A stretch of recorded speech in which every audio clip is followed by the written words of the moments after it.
Okay, guys, hope you're well. I'm going to go to market. There's been a bit of a change on Bitcoin, and we're ready to place an order right now. We're now going to be selling the market. So put a sell stop in, let it run underneath the current price, like so. Bash, because I want it to slam through.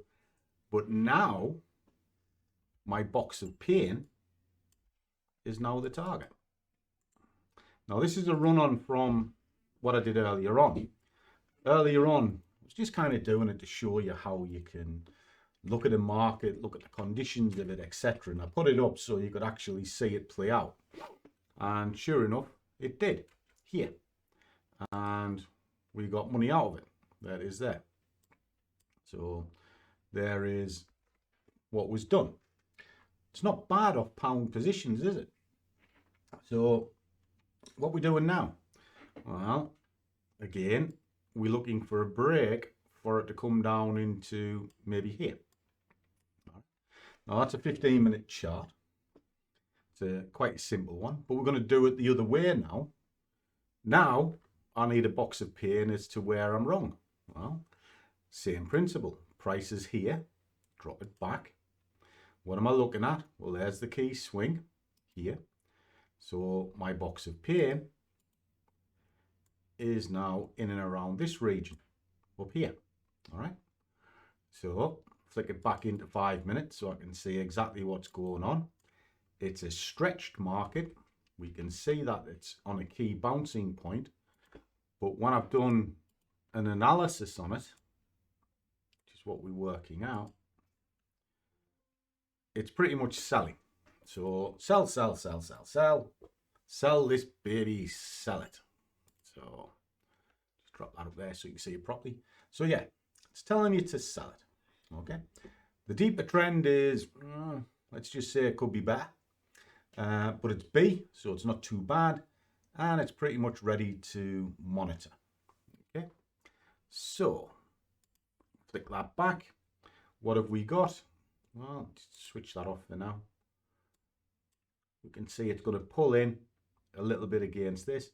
So I'll be looking to sell a bit here, sell a bit there, a little bit here, and a little bit up there, and then slam it back down the way I did before. If it runs, amazing. If it doesn't run, don't matter. Don't matter at all.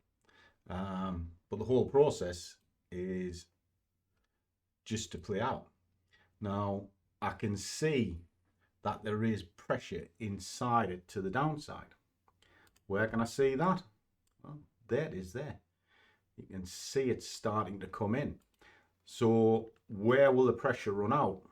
Well, if it gets through, probably here. Why? Because it's stretched to buggery. But it does have room to come down on these time frames, which are what the drivers are, not the small time frames. And I'm doing this to prove a point. And we're just going to watch it. So let's play it out.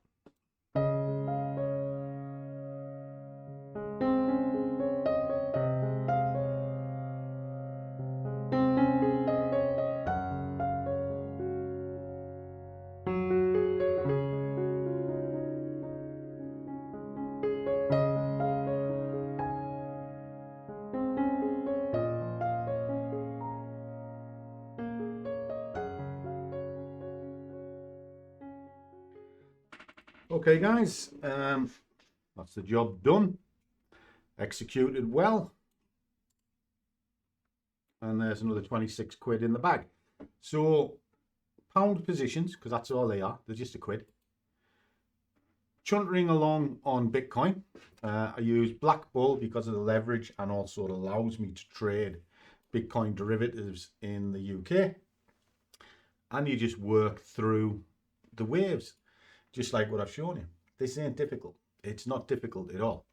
And there you go. There's the proof in the pudding. I keep doing this to remind you. All I'll say is, if you treat this as a job, it'll pay you as a job.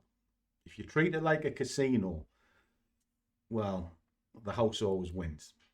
Now, people being people, they look for excuses all the time. Oh, it's rigged, it's fixed, it's the broker against me, the education's terrible. Nobody survives. There's a lot of people survive. That's why there's a big industry, and it's a huge industry. But the lose rate, I know it's mooted between sort of 75 and sort of 90% lose.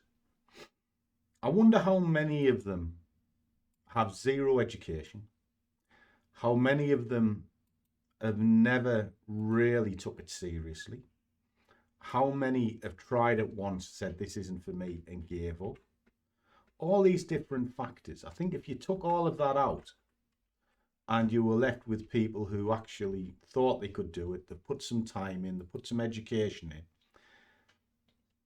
you would see that failure rate isn't as bad as what you think it is, because it's all thrown in together.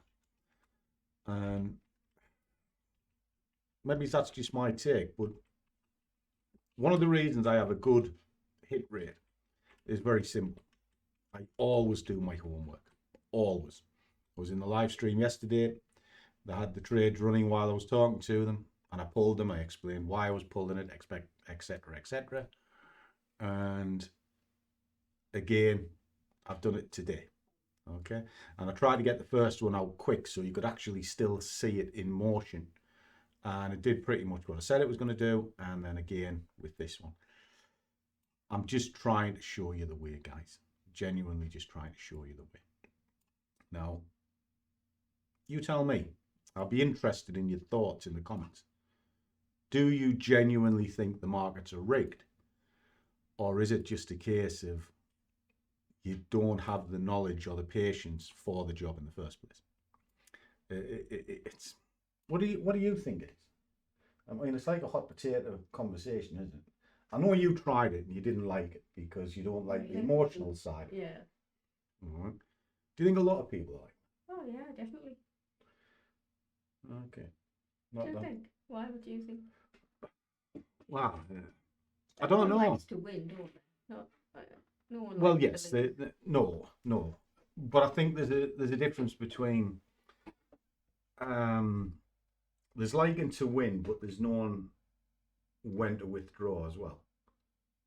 You know, look, remember old factory days? We used to buy products that didn't work very well, so we just sold them off, and then we concentrated on the ones that did well. Is this no different? Just concentrate on what works. Well, yeah. Mm-hmm. I don't know. I'm curious. It's just whenever I get my emails and one thing and another, there's normally a common thread through it. You know, I've been doing this for a while. I'm not getting anywhere. I'm spinning wheels. And when you start digging into it, the same traits come over and over. The system hop. They don't understand that DCA still has to have, is it worth it scenario in it. So if the loss is going to outweigh the win massively, then there's something quite wrong with that trade.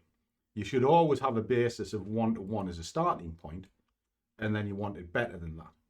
If it's inversed and you're scalping, well, you've got no other choice. That's the way it is. But you can always work things out. Now, if you're stacking your ducks in a row and you're patient enough to wait, that's actually part of the trade. And it's part of the process. It means you're only taking good trades.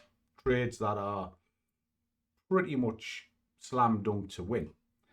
And if you lose, well, you lose. You get clipped, and sometimes you get a bit carted out. But if you cart it out, it should never wipe out. One trade should never wipe out a week's worth of profits. Never. And that's a big thing because people do hold their losers too long and they cut their winners too short. Now, there's nothing wrong with taking your profit. Nobody goes bust taking a profit, as they say. But that's only true if it's in line with what's going to hurt you as well. So you've got to know when to kill it. How many of you actually stage out of a loss? There's a question for you. You know, you'll stage out of a win but will you stage out of a loss? Oh, it's gone a bit too far. Don't like this. I'll take half the position off. Yes, you've got a slap in the teeth, but you've still got something in the game that could potentially pay that off. DCA helps you do that. All these different things. But I just wanted to come and put this out because when I did the video this afternoon, it was immediately... I thought, well, okay, I'll do it again. Show you that it's not a fluke. But this time we had to go the opposite direction because it had exhausted on the pullback. Who knows? Who knows? Maybe I'm wrong. Maybe I should quit all of this, eh? Do you think I should quit? No, what would you do? I don't Yeah, know. not really. Well, I'd never quit trade. Never. What would you quit? You know, I was trying to quit on McDonald's and everything, but it's... I'm feeling a bit cold turkey, actually. What, from a McDonald's? Well, I quite like them, They're a bit awesome. It's like cow. we're not all twigs like you know. Some of us like to have If some... you're going to crave something nice, like a steak or something like that, not just a McDonald's. What, crave you all the time? You're nice. Does that not count? No? I'm saying no. Oh, well, it's Sunday. We're having a jolly time. She's doing a few odds and sods on there. And I thought I would sit next to her and keep her company. So as always, guys, trade well, you're risk managed, but above all, do what you love and the money will follow. Or in my case, I do what I love and she drains the bank account. See you all again.